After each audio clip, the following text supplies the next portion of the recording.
Operation सिंदूर के तहत भारतीय सेना ने पाकिस्तान के एयर बेसों पर धुआं कर दिया है। समझा जा रहा है कि इसमें से कई एयरबेस ऐसे हैं जो परमाणु हथियारों के भंडारण, संप्रेक्षण और दुश्मन देश पर इस्तेमाल करने से संबंधित हैं। क्या भारतीय मिसाइल ब्रह्मोस ने पाकिस्तान के परमाणु हथियारों का सुरक्षा कवच भेद दिया था? नमस्कार, आप देख रहे हैं न्यूज कॉल 24। मैं हूं आपके साथ सुशील गिरीश। स्वागत है आपका न्यूज कॉल 24 के खास प्रोग्राम प्राइम अपडेट पर। कमेंट में जरूर बताइए कि आप ये वीडियो कहां से देख रहे हैं। दुनिया भर के तमाम समाचार स्रोतों जैसे न्यूयॉर्क टाइम्स और CNN जैसी मीडिया हाउसेस की खबरें और भारत पाकिस्तान के बीच युद्ध विराम के पीछे की घटनाओं के आधार पर दावा किया जा रहा है कि 9 मई को भारतीय सेना के हमलों के बाद पाकिस्तानी परमाणु ठिकाने सुरक्षित नहीं रह गए हैं। दरअसल ऑपरेशन सिंदूर के तहत भारतीय सेना ने पाकिस्तान के एयरबेसों पर धुआं कर दिया। समझा जा रहा है कि इसमें से कई एयरबेस ऐसे हैं जो परमाणु हथियारों के भंडारण, संप्रेक्षण और दुश्मन देश पर इस्तेमाल करने से संबंधित हैं। इन एयरबेसों तक भारत की पहुंच ये बताती है कि पाकिस्तान के परमाणु हथियार सुरक्षित नहीं रह गए हैं। भारत के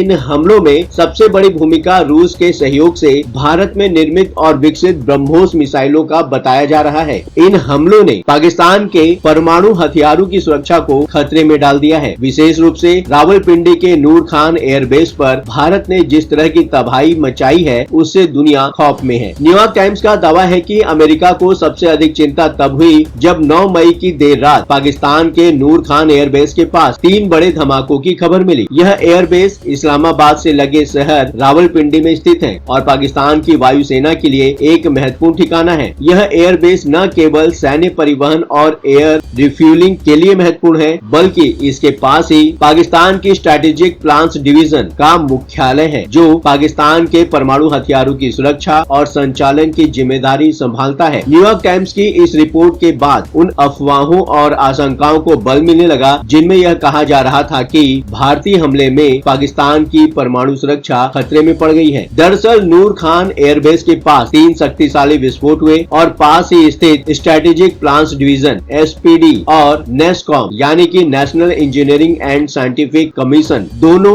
पाकिस्तान के परमाणु कार्यक्रम के स्तंभ माने जाते हैं। यह बेस पाकिस्तान की परमाणु कमांड और लॉजिस्टिक सपोर्ट के लिए जरूरी है। भारत के सटीक हमले इन दोनों स्थानों के पास हुए हैं। इसका अर्थ यह भी हो सकता है कि भारत ने जानबूझकर उनके परमाणु नेटवर्क के कोर तक पहुंचने की क्षमता दिखाई। ये हमले भौगोलिक रूप से परमाणु तंत्र के अत्यंत संवेदनशील नोड्स के नजदीक हुए, जो एक स्पष्ट साइकोलॉजिकल और स्ट्रैटेजिक चेतावनी है। इसी तरह मुरिद के एयरबेस को भी पाकिस्तान की वायुसेना के लिए सामरिक दृष्टि से महत्वपूर्ण माना जाता है। यहाँ से लंबी दूरी के स्ट्राइक मिशन ऑपरेट किए जा सकते हैं। सुक्कुर एयरबेस और उसके आसपास का क्षेत्र पाकिस्तान के पश्चिम में स्थित खुले और सुरक्षित माने जाने वाले परमाणु गोदामों के दायरे में आता है। भारत के हमलों में ये दोनों बेस शामिल थे। इसमें कोई दो राय नहीं हो सकती कि भारत ने ऐसे हमलों के लिए ऐसे ठिकानों को चुना जो केवल परमाणु बमों के लाने या फिर ले जाने के लिए महत्वपूर्ण थे। अमेरिका मीडिया हाउसेस की रिपोर्ट बताती है कि 9 मई को अमेरिका के उपराष्ट्रपति JD वेंस ने भारत के प्रधानमंत्री नरेंद्र मोदी को फोन किया और पाकिस्तान की खराब सैन्य योजना को लेकर अमेरिकी खुफिया जानकारी साझा की। संभवतः इसका संकेत परमाणु हथियारों के इस्तेमाल की आशंका से था, जैसा कि CNN ने ट्रम्प प्रशासन के अधिकारियों के हवाले से रिपोर्ट किया। अगर यह सही है कि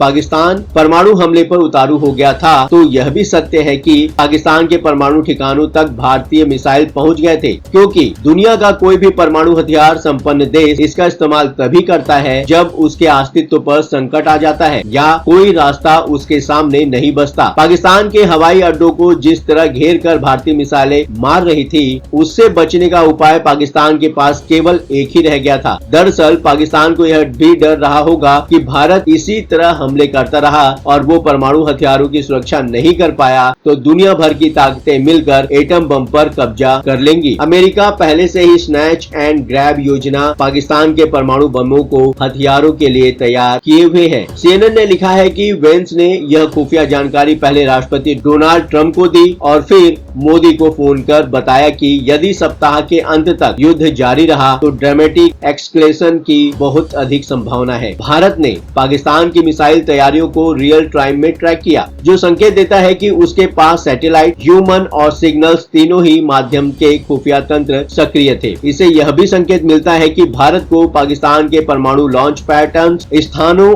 और SOPs की पूर्व जानकारी थी, जो प्रभावी हमले या पूर्व निवारक हड़ताल की क्षमता प्रदान करती थी। हिंदुस्तान टाइम्स की एक रिपोर्ट बताती है कि यह निगरानी संभवतः सैटेलाइट जैसे कि भारत के रिसेट और कार्टोसैट और संयुक्त राज्य अमेरिका के साथ साझेदारी के माध्यम से हुई, जो क्षेत्र में खुफिया जानकारी साझा करता है। हालांकि यह निगरानी पाकिस्तान के परमाणु हथियारों तक सीधी पहुंच का सबूत नहीं है, बल्कि उनकी गतिविधियों पर नजर रखने की क्षमता को दर्शाती है। यूएस के साथ भारत की रणनीतिक साझेदारी और संघर्ष के दौरान यूएस की मध्यस्थता की भूमिका से संकेत मिलता है कि अमेरिका ने भी संभावित रूप से खुफिया जानकारी साझा की होगी, जैसा कि न्यूयॉर्क टाइम्स की रिपोर्ट बताती है। 9 मई 2025 को यूएस उपराष्ट्रपति JD वैंस ने चिंताजनक खुफिया जानकारी प्राप्त करने के बाद भारतीय PM नरेंद्र मोदी से संपर्क किया, जो यूएस की सक्रिय भागीदारी को दर्शाता है। यह भी कहा जा रहा है कि अमेरिका खुफिया एजेंसियों ने भारत को बताया कि 10 मई को पाकिस्तान ने अपने कुछ परमाणु हथियारों को सुरक्षित स्थानों पर दोबारा तैनात करना शुरू कर दिया था। यह मूवमेंट असामान्य रूप से तेज और असंगठित था। यदि पाकिस्तान अपनी सबसे संवेदनशील संपत्ति को हड़बड़ी में एक स्थान से दूसरे स्थान ले जाने लगा, तो इसका सीधा मतलब है कि उसे लगा था कि भारत इन स्थानों तक पहुंच सकता है या फिर हमला कर सकता है। उम्मीद करता हूं